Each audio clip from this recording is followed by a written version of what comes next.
months of age, and then 1 year is 1 year into treatment, and 2 years is 2 years into treatment. So the children were about 48 months of age at the end of treatment.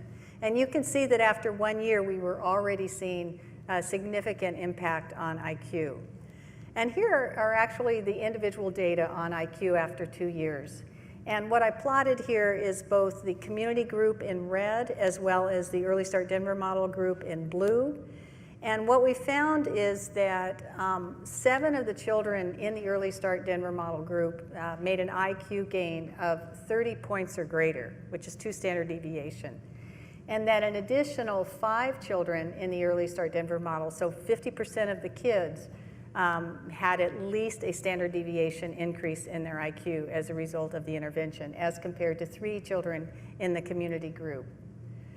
Now, in terms of receptive language, we saw a very similar pattern.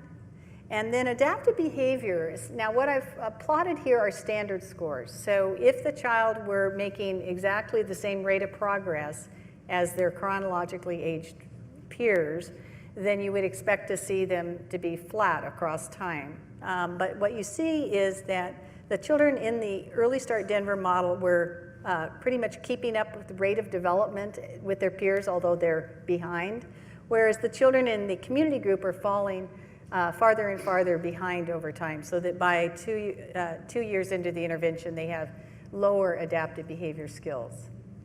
We also saw differences in social behavior at outcomes. So this is a measure that's called the Pervasive Developmental Disorder Behavior Inventory, which is a measure of social behavior.